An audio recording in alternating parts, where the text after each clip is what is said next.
Hi, I'm Kelly Slater and welcome to StayHomeandEat.com. Today we're going to make nachos. Now a few weeks ago we made nachos and I made one of those huge plates, you know, like you get at the pub where there's chips and cheese and refried beans and meat and jalapenos, and it was yummy, but it was huge. And a lot of it went to waste because a lot of the chips didn't get all the ingredients over it, so we threw some of it away, a lot of it away as a matter of fact. So today is our solution to that. First though, I'm going to start by showing you how to make this down and dirty salsa that we make. It's cheap, it's easy, and it's very fresh. Let me show you the ingredients we're going to need.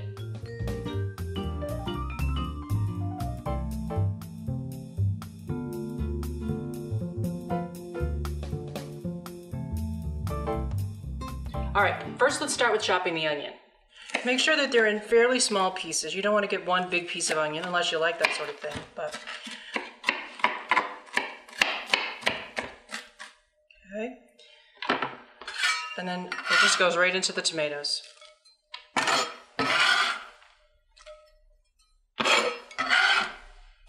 There's not a lot of ingredients in this. It's very fresh. I like what goes into it. And then I'm going to take the bunch of cilantro, and I'm going to use the cilantro later on for my nachos. I'm going to make some cilantro infused sour cream. So I'm only going to take, let's start with that much. And then again, we're just going to chop it through. Let's switch knives here. Kind of roll it all together. Just chop it right through like that. So we'll put that in there. Now I'm just putting in the juice of half of a lime at this point. I'm going to save that because we'll taste it and make sure that it's good. Let's see, jalapeno. Now what makes the heat in the jalapenos is the seeds. So any of you who know Brett know that he is a heat kind of guy, so I am going to leave some of the seeds in, not all of them, or else we certainly wouldn't be able to eat it. But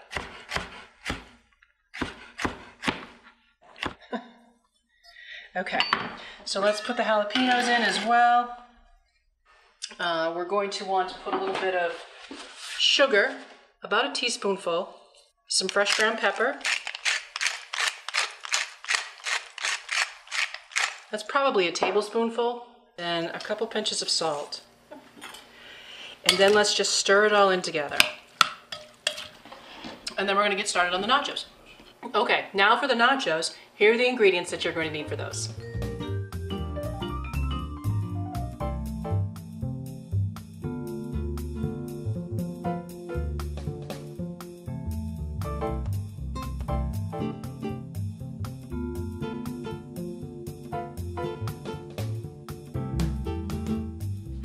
Okay, so I added a little olive oil to the nonstick pan, and I put the steak in there.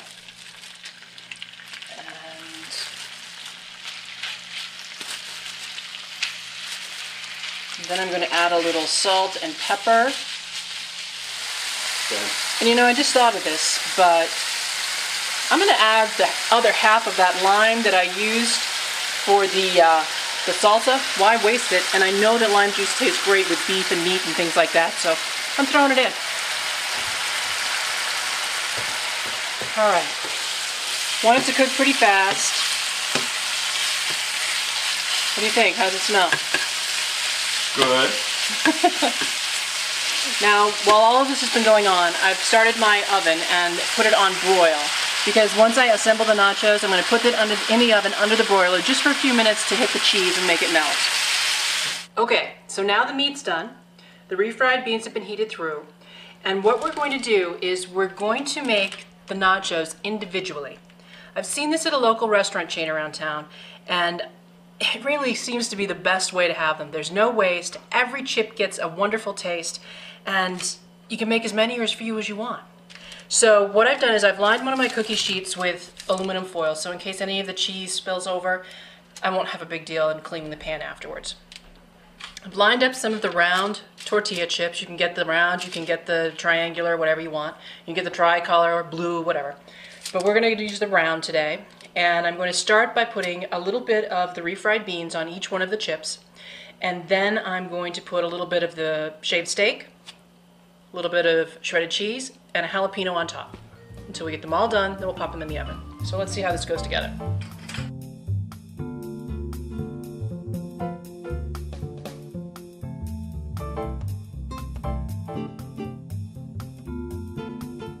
So now I'm going to put these in the oven under the broiler.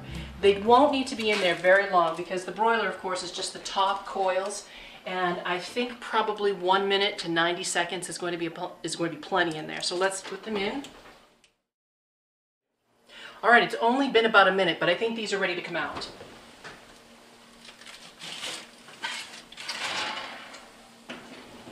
See how all that cheese melted down around them? They do look good. I think we got ourselves a winner here, baby. I'm gonna let those cool just for a few minutes, and then I'll move them onto a serving plate where I can put the salsa, and I'm gonna show you next how to make this really yummy cilantro-infused sour cream to go with them as well. To go along with the nachos, I'm going to make some cilantro-infused sour cream to go along with our salsa and our nachos.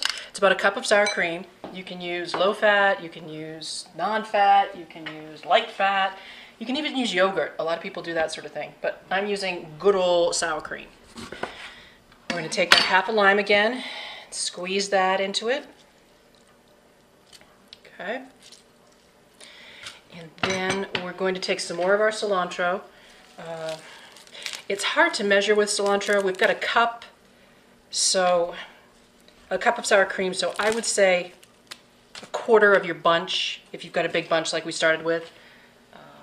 Again, we're just going to pull it all together. This one I'm going to chop a little finer than we did with the salsa because I don't want the great big chunks in the sour cream. I want more of a, almost like when you get herbs, they're dried. They're those small flaky pieces. We just want little bits of that in there. We don't need big chunks of it. You know, it seems ridiculously easy, and it is, but it tastes so good and it makes such a difference. And then you just stir it up.